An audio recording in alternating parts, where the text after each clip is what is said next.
Before we get started, if you missed any of our episodes, you can always head over to kboxtv.com/community/the-breakdown. Now let's break it down. Hi guys, I'm Brad Montgomery and welcome to The Breakdown. And here we talk about science, psychology, and finance. Today we're going to be talking about purpose of tariffs and tariff theory.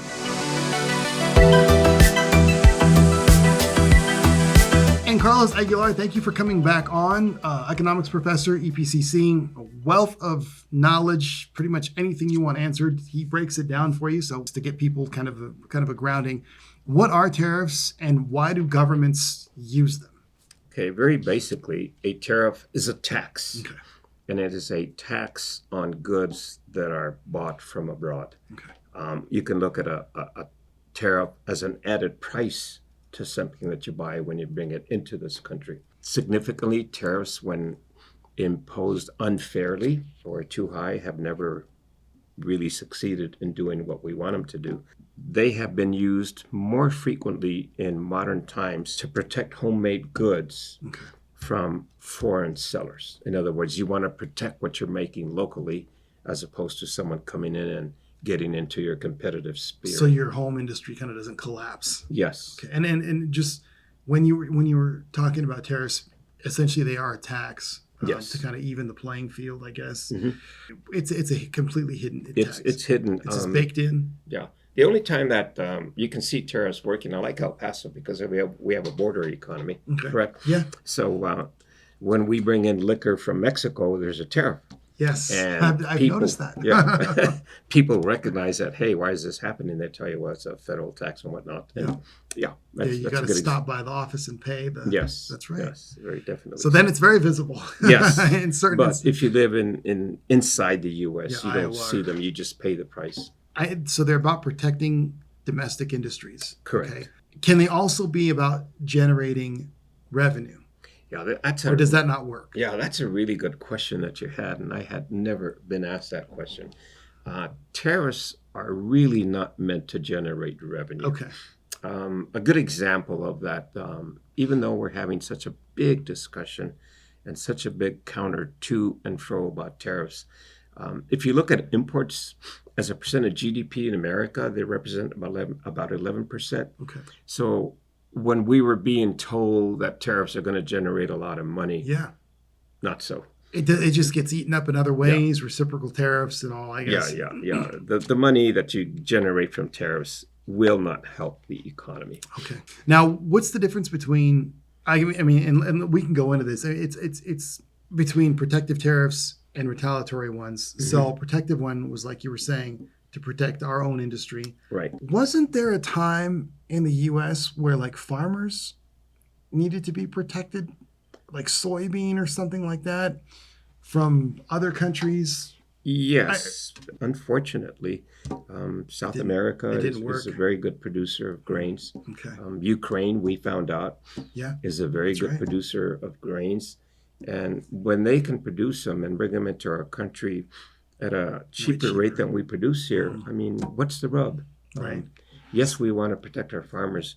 And we've had more so subsidies that we've given farmers, like the milk subsidies. Yes, that's right. And other subsidies that we provided, pork subsidies. Right. And as a consequence of that, the result of those milk subsidies is that there was an overproduction of milk. Right. Because the government said, we'll buy all your milk at a guaranteed price.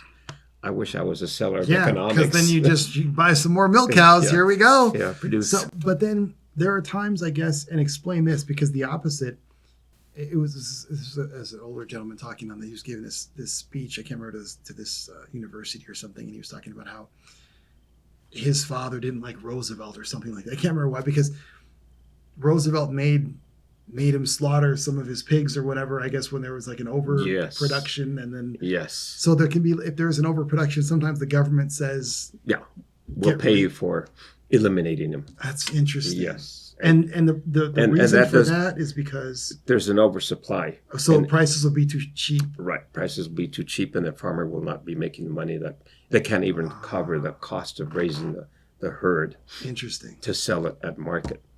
So now back to tariffs. So and this is where I was getting really curious, because tariffs are kind of bandied about like it's a a great idea, a great solution. You know, Mhm. you hear about it a lot.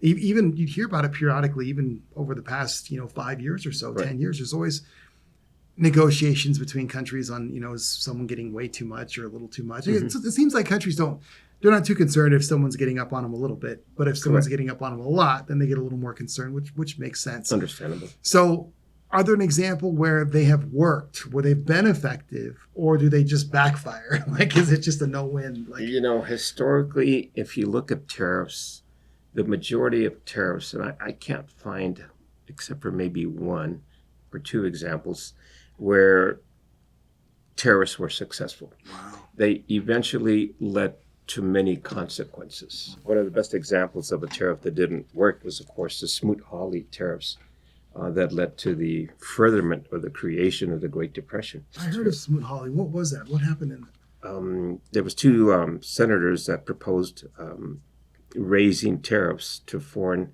countries because their economy was slowing down. And Oh, it's slowing down here before the Great Depression. yes, and So we they thought- thought that would fix it. yes. Okay, so what happened? What happened was that all of a sudden, the products weren't coming in.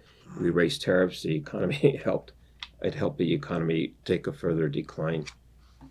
And are there times where, I mean, you would never hope this, and of course, but are there times where tariff wars can lead to other wars? Or- Yeah, we can talk about retaliatory tariffs. Yeah. And basically, a retaliatory tariff is a self-defense mechanism. Right. And best example for me to provide it is if you raise your voice, I'm going to raise my voice. And it becomes what we call in strategic warfare in game theory, tit for tat. Right. Yeah. And a tit for tat keeps escalating until nobody wins or until somebody decides to stop. Let's not hurt ourselves. Yeah, Because tariffs. I mean, in a game where nobody wins, Yeah. then it's best to come back to the bargaining table. Yes, Like, yeah. And tariffs ultimately, trade ultimately creates incomes for both countries. Right. Right. Obviously, the wealthier, richer country will benefit more. The poorer country will increase their incomes just as well. People are concerned about China. Yeah, China's growing. Yeah, China's got a big population, but it's got a long way to go before it can overtake America So, in terms of economic prowess. but let me ask you, because what I'm curious about, people talk about an imbalance, okay, and not like I said, like not a small imbalance, but let's talk about a big trade imbalance. Guys like even Warren Buffett and Charlie Munger, who's, passed away in '99, I think last year. Yeah, a couple of years ago. A couple years Last ago, year, yeah. they have both said, there's a trade imbalance with China. Okay, I mean, and they kind of made the point like, are either one of us really hurting? Yeah. So like when you do have a larger imbalance, right? What are the factors at play? Because China's kind of getting up on us, I guess. They say some people say they're stealing some of our technology. They basically copyrighted stuff. They're kind of grabbing a little bit of this here and there, but we're not really worse off for it. Is it just because we're such a powerhouse of generating ideas and technology, or is it just something you don't see, or when China does have an edge over us trade wise, what are they seeing versus what are we seeing? I guess is what I'm. Yeah. What they're seeing is a lot of employment for them. Okay. I say they became capitalistic, even though the Chinese have been capitalistic from day one. Right. They were traders. Right. Okay. Oh yeah. Very definitely. Yeah. The Silk Road Yep. example. Spices. So the Chinese, after Mao Zedong, decided to open up their economy to a market-based economy. They're still socialistic, but they opened up trade much like American capitalism. And they started producing goods, and they started becoming very good at producing goods. Before that, it was Japan. Okay. People forget. Getting around and trading first. Yes. Well, I want to come back to more recent times. Yeah. Japan copied, I believe it was a Mercedes-Benz 6-cylinder car, and they put it in their Nissan, and that was one heck of a workhorse. Yeah. So talk about copying technology. Right. They don't really infringe that way, but they take it and make it better. To me, that's economic development. Right. So, they developed this Nissan that was, I mean, you find those 6-cylinder engines and they made them into 4 cylinders. They're workhorses. Right. So Japan learned to produce steel at a cheaper rate than we could. Okay. And they don't have any steel in Japan. They import all their steel? They would buy steel from America, take it to Japan, produce the steel, send it back to us, and send it back to us at a cheaper rate. That is interesting. When the Japan economy was growing. When they did that with steel, was that when the U.S. started with steel tariffs? Was it to try to protect our steel industry? No. Where did that come from? That came after the steel industry started to decline in America. Okay. Because of higher wages and prices that they had to pay for labor. So basically, American standard of living went up. Mm-hmm. And so they had to raise wages to keep up. Mm-hmm. And then it was not cost effective to produce steel here. Right. Yeah. They tried to protect it, but it didn't work. It didn't work. And we had some environmental regulations, which we needed. Yeah. But Guam, you were going to talk about Guam. Yeah, interestingly enough, Guam is a country that most people don't recognize. We've got an air base out there we needed, for strategic purposes. But Guam can't produce anything other than tropical type products, and they have to import everything. Oh, wow. So because they're so small. They're just tiny. Yes. So do you think they want to put tariffs on something that they need? No. That's an example of it. They would self-destroy. We've had countries self-destroy. We had the Navigation Act of 1651, where the British told American colonies, anything you want to bring from Europe has to sail on a British boat. Mm. The colonists got so upset, it helped lead to the revolution. So tariffs can be very difficult for countries because they have sometimes unintended consequences. Because then we would just use Spain and France and, Yes. And go around them, and then they're just going to get mad, and then that's and they're not going to generate any revenue if they think they're generating revenue, and they're not going to create jobs. Yes. Were there any examples where they broke even, or they they kind of leverage the scales a little bit closer to even on each side, or that's just not? It just doesn't really work out. Well, we had in 1974, I believe, what's known as the GATT. Trade agreement. Okay. It was general agreement on trade and tariffs. And that was pretty good at trying to level the field for trade with foreign countries and tariffs. That kind of was a precursor to the Mexican-American trade agreement that we had. Yeah. NAFTA, that we called it. Yeah. And now it's got a different name. But, so that's an example. And actually, so here's what I find interesting. That's an example of one where, was it Canada, Mexico, and the U.S.? Mm-hmm. So we came together, but it almost seems like that was under friendlier terms. Much friendlier. It wasn't under threatening terms. No. And that's the way any negotiations should be. Some people think you have to threaten to negotiate. Right. What I've learned is people with power do not like freedom. Mm. If you're a dictator or if you're an autocrat, you don't like freedom because you need that power. Right. The best way to negotiate is to, obviously it's negotiation tactics, but if you use power to negotiate, it's never going to work. What are some of the risks that comes with a country that imposes tariffs? Let's say, and let's just go down the list, and if there's any that you think of that people are not, obviously we think of tariffs coming back, but what are all the risks that come with imposing massive tariffs on another country? I guess ultimately you could just stop trade altogether, right? I mean, yeah, you could.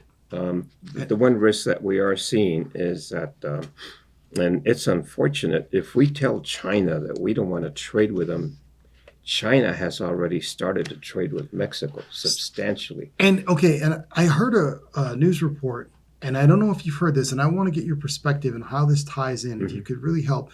I heard that like the Port of Seattle or something like that, like the cargo ships or the cargo containers just were not there. Right. And it affected some of the workers. Right. What happened? Well, because the buyers of foreign goods, let's say Chinese goods, are getting ready to bring in fall materials and especially Christmas goods. they need long time delivery orders. Okay. And if you got a ship coming in and you don't know if you're going to have to pay 60%, 20%, or 30%, in other words, if you don't know what price you're going to pay, why would you buy it? You just don't. So they redirected the ships. They stopped the shipping. It makes perfect economic business sense. Okay. Why would you bring a big boat of goods if you don't know what the final price is? True.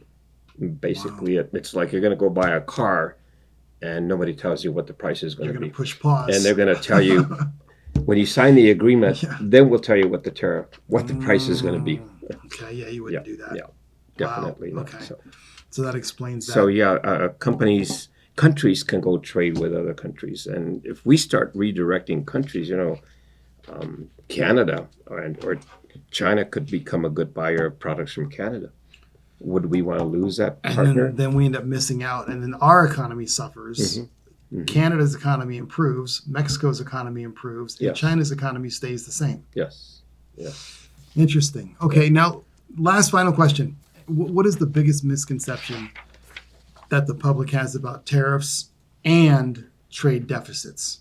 Okay. I think the biggest misconception is that the American public really does not understand or know what tariffs are. Okay. Basically. Okay. And they kind of have an idea of what a trade deficit is. And as someone once told me, if they gave us a better term for a trade deficit, I think we might accept it. Because trade deficits are not negative. They're not bad. See, we see them as purely negative. Yes. And they're being presented as being negatives. And, it basically comes down to, America, even with the trade deficits, even in as big as they may have become recently, have we suffered? We actually almost self-created a major problem with the announcement of these extreme tariffs that were announced in April. Right. Thank God there's been some change. It's been going back and forth. But our country has grown in spite of trade deficits because of our technology, our superior educational levels, because of trade, are able to see a better economy for all of us. The one thing that I think I can say about the El Paso area, and again, because it's a border community, we tend to understand trade and tariffs a little better, more than the rest of the economy, because we see products coming in from Mexico. We see when we bring them in or when we go sell something in Mexico. So it's a misconception, and I think basically the fact is that the majority of the American public rarely takes an economic class, rarely goes to college percentage-wise, and they become onerous terms. And it's interesting because of where we are, and we're so lucky where we are. There's people that, and I've taken advantage of it a little bit myself by proxy, but there's a lot of people, they'll tell me that, I end up getting someone got me a mini split from Juarez that I ended up putting up, and it was a lot cheaper than the mini split at Lowe's. Yes. So it can be to our advantage, certainly living here. Carlos Aguilar, economics professor, EPCC, thank you very much for coming on Talking Tariffs. I learned a lot about how they work, how they usually don't work. And we much appreciate that. Look forward to having you on again. Thank you for inviting me. If you enjoyed this conversation, make sure to comment, subscribe, and share it with your friends. You can check out our past archive of episodes on kfoxtv.com or listen on Spotify and Apple Podcasts. Thank you so much for breaking it down with me, and we'll see you next time here on The Breakdown.